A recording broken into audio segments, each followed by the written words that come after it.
गुरुजी, इनका प्रश्न है कि मैं अपने पुत्र से बहुत परेशान हूँ गुरुदेव। जब वो हम सबके साथ परिवार में रहता था तब वो बहुत अच्छा था, लेकिन जब से वो हॉस्टल में गया है तब से वो बुरे व्यसनों में पड़ गया है और उसकी संगत भी अच्छी नहीं है। गुरुदेव, एक माँ होने के नाते मुझे उसकी बहुत चिंता रहती है।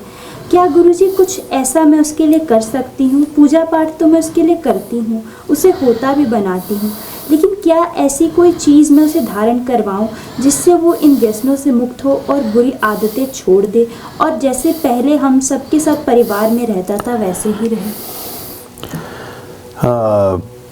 ये एक बड़ी चिंता की बात है आज के समय में, और एक स्मोकी टोपाज आता है, वो ऐसी चीज़ों में अच्छा काम करता है।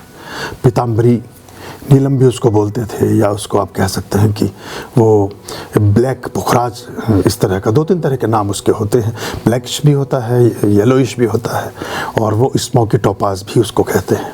वो इस तरह की उसकी मालाएं, उसकी अंगूठी, उसके रत्न इस तरह के व्यसनों से मुक्ति में मददगार होते हैं। जो अंदर एक तलब लगती है या गलत चीज़ों की तरफ आकर्षण होता है, उससे बचाने में हमारा आत्मबल को स्ट्रॉन्ग करता है। तो ऐसे लोगों को हम ऐसा कर सकते हैं। अभी हम जल्दी ही जो प्रस्तर प्रखंड हैं, जो पत्थरों से रिलेटेड ऊर्जाएं हैं, उन पर काम शुरू करेंगे। बस इसलिए नहीं किया था कि उसमें फिर दुरुपयोग और बाकी चीज़ें ज़्यादा शुरू हो जाती हैं, तो वो अच्छा काम करते हैं। और पश्चिम के जगत के बहुत सारे देशों में कोई और विशेषताएं नहीं हैं। उनके यहाँ भौगोलिक ढंग से लैंगिट्यूड लैटिट्यूड ऐसा बन गया कि वहाँ बहुत सारे ऐसे दिव्य और डिवाइन और अच्छे पत्थरों का एक खजाना है कि वो उसका उपयोग कर रहे हैं और वो उसका लाभ लेकर के जीवन में आगे बढ़ते चले जाते हैं। है तो मूल रूप से तो सब मिट्टी के कण ही हैं, लेकिन ट्रांसफॉर्मेशन के बाद कोई नीलम, कोई हीरा, कोई पन्ना, कोई पूछ, कोई कुछ ऐसे बदलता जाता है। कार्बनिक जो सूत्र कोयले का है वही हीरे का है। रासायनिक तत्व दोनों के एक ही हैं। कोयले को कोई रखना भी नहीं चाहता, घर में छुपा कर रखता है। हीरे को लोग लटका कर घूमते हैं अपने सीनों पर। तो ये एक फ़र्क है। तो ये आप कर लें और प्रार्थना करें कि वो उसका जीवन अच्छा हो सके। कई बार बहुत सारे दूसरे लोगों के द्वारा दिए गए दुर्वचन और अभिशाप और ऐसी चीज़ें भी इनमें रोल प्ले करते हैं, जहाँ हमारी जो आने वाली संततियाँ हैं दूषित हो जाती हैं या ख़राब ढंग से जीवन के कुछ पथों को चुन लेती हैं।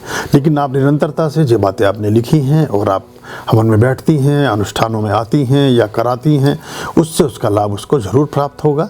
आप इस बात के प्रति भी अपने मन में एक अगाध और अटूट निष्ठा और विश्वास बना करके चलिएगा, और अपनी तरफ से जो प्रेयर्स हो सकती हैं उनको आप करें।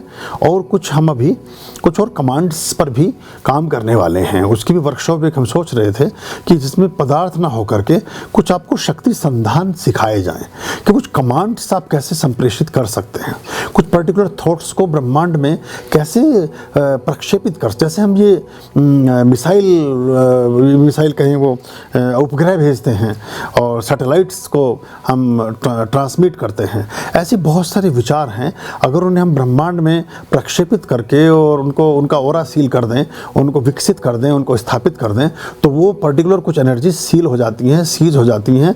वो हमारे जीवन में ख़ास तौर से नकारात्मक ऊर्जाएं फिर प्रविष्ट नहीं हो पाती, फिर वो हमें प्रभावित नहीं करती।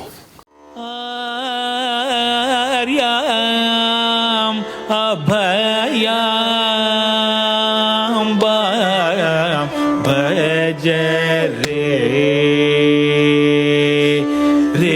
चित संततम आर्याम अभयाम